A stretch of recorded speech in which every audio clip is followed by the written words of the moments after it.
Salut à tous, j'ai décidé de profiter du confinement pour créer une nouvelle chaîne, enfin une énième chaîne on va dire, YouTube dédiée à la batterie, une chaîne où je vais essayer d'avoir des intervenants déjà qui vont venir vous expliquer un petit peu ce qu'ils jouent, qui vont faire découvrir leur groupe parce que ce sera pas forcément des mecs connus, mais ce sera dans des groupes où les mecs jouent bien, ne vous inquiétez pas, donc on aura de la bonne batterie, de la belle batterie aussi parce qu'ils vont venir avec leur kit.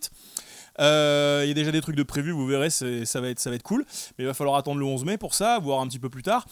En attendant, moi je suis comme vous, je suis enfermé chez moi, donc j'ai décidé de vous faire des petites vidéos pédagogiques, mais pédagogiques marrantes et sympas. En gros, ce que je vais faire, c'est que je vais décortiquer certains plans qui sont dans des morceaux cultes de groupes très connus et que tout le monde adore ou presque, pour vous montrer que des fois, en ralentissant un petit peu le tempo et en s'y penchant vraiment, on arrive à comprendre certains plans qui sont très compliqués à capter sur le disque parce que c'est pas toujours très bien enregistré, parce que la prod date des années 70, des années 80 et qu'on comprend pas tout forcément parce que des fois, surtout dans le métal, les moyens n'étaient pas forcément là pour faire un son de ouf, donc des fois on comprend pas exactement ce qui se passe. Et le problème souvent c'est que les mecs sont à la fois très forts et que ça va très vite. Donc aujourd'hui, pour prendre un exemple concret et commencer tout de suite chaud bouillant, j'ai pris un plan de Charlie Benante dans le morceau Caught in a Mosh de l'album Among the Living, Anthrax 1987. Et au début, il y a cet horrible plan de clair auquel, si on n'est pas vraiment concentré, on comprend absolument rien parce que ça va à 10 000 à l'heure et même quand on le voit faire en live, franchement c'est chaud. Je vous le fais à balles réelles.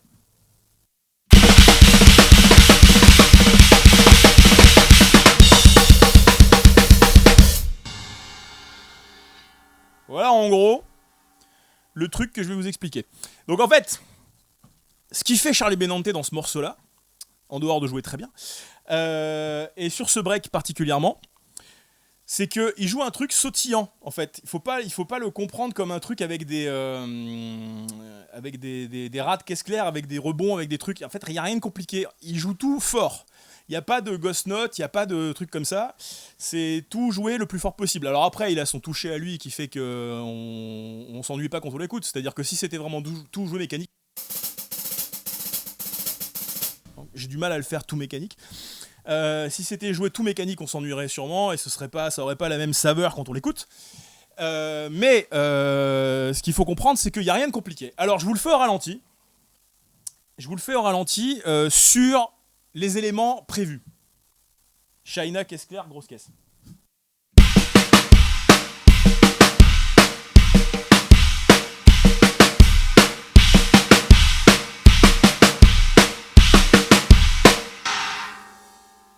Donc en gros, vous avez compris, c'est pas compliqué, c'est 1, 2, 3, 4, 5, 1, 1, 2, 3, 4, 5, 1, 1, 2, 3, 4, 5, 1, avec la grosse caisse sur le 1.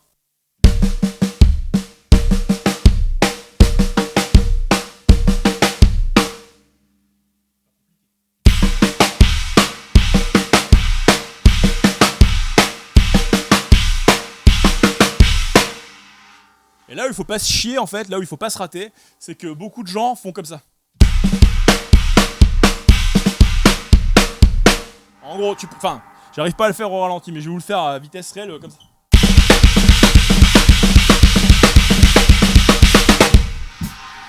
Il y a moyen que ça sonne comme ça aussi. Donc en gros, ça. Mais tu oublies le.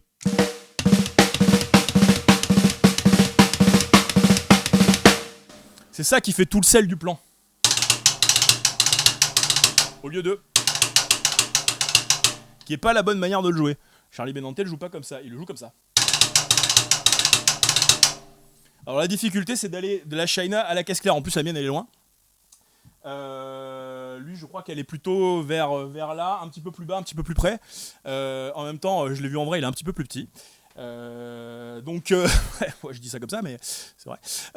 Donc le truc c'est d'avoir la vitesse de bras suffisante pour aller de la caisse claire à la China. Alors au début, ce genre de truc, essayez de les jouer pas trop vite, mais de les jouer bien et propre, avec tout bien en face, avec les coups bien en face les uns des autres. C'est ça qui est super important, c'est de bien exécuter ce qu'on fait. C'est toujours pareil, je vous dirai toujours la même chose. Il faut que la technique de ce qu'on exécute soit bonne et propre, pour qu'après, quand on le joue à balles réelles, ce soit bien et propre aussi. Mais il faut pas aller directement taper dans le tempo hyper rapide. Si tu commences à le faire comme ça...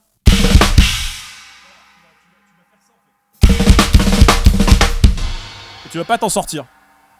Ce qu'il faut faire, c'est de le jouer proprement, doucement, et de le jouer bien en place.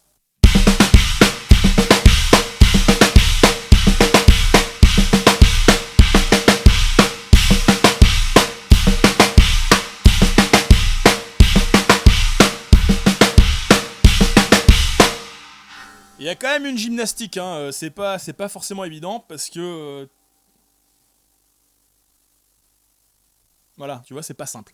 Mais une fois que le mouvement est compris et que la mémoire musculaire a bien intégré tous les gestes qu'il faut faire, il n'y a plus de problème. C'est pas très compliqué. Je voulais enregistrer pour vous le montrer comment c'est avec le morceau. Je vous montre.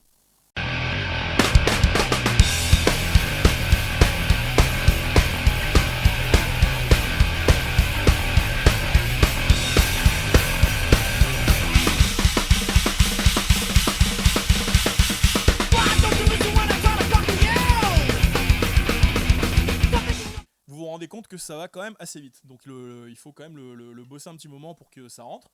Et au début, on se paume un peu, c'est un peu compliqué. Alors, pour vraiment donner du sel au truc, le premier coup de caisse claire, main gauche, celui-là, enfin,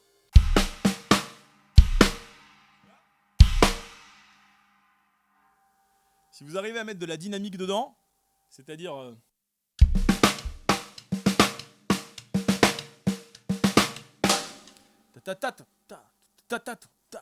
pour que ça donne un petit peu le truc un petit peu sautillant et que ça sonne mieux et pas mécanique, c'est encore mieux. Mais normalement, ça devrait venir naturellement en fait. C'est comme quand vous faites des breaks.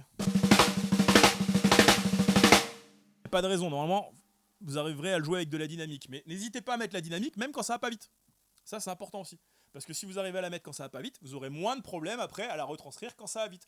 Et d'ailleurs, c'est souvent le fait que ça aille vite qui nous oblige à mettre de la dynamique une fois qu'on maîtrise un peu la frappe. Mais il faut quand même cogner pour que ça sonne. Donc voilà, je vous ai tout expliqué sur ce break de Caught in a Mosh Among the Living en tracks. Normalement, il n'y a plus de secret pour vous. Je vous en ferai d'autres, des vidéos comme ça. Écoutez, mettez un petit commentaire, mettez merci, mettez c'est super, mettez c'est nul, mettez ce que vous voulez. Mais moi, ça me fait plaisir de les faire, donc je continuerai à les faire. Et je pense qu'on va beaucoup s'amuser quand il y aura mes premiers invités qui vont venir ici au studio du Pénitent. Ça s'appelle comme ça, ici, le studio du Pénitent. Vous demanderez au chanteur de Svartkrone pourquoi, si vous le croisez. Ou même si vous le croisez sur les réseaux sociaux, il est très présent sur les réseaux sociaux.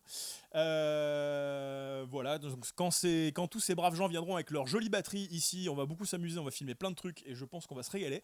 En attendant, vu qu'on est enfermé, je vais m'en occuper tout seul pour l'instant. Je vais essayer de vous montrer quelques plans, quelques trucs intéressants et d'essayer de vous faire comprendre que la batterie, ça peut être très enrichissant, même quand on apprend les morceaux des autres, parce que quand on apprend les morceaux des autres, on apprend à jouer d'une manière qui n'est pas la nôtre. Et c'est aussi comme ça qu'on apprend. Allez, à bientôt.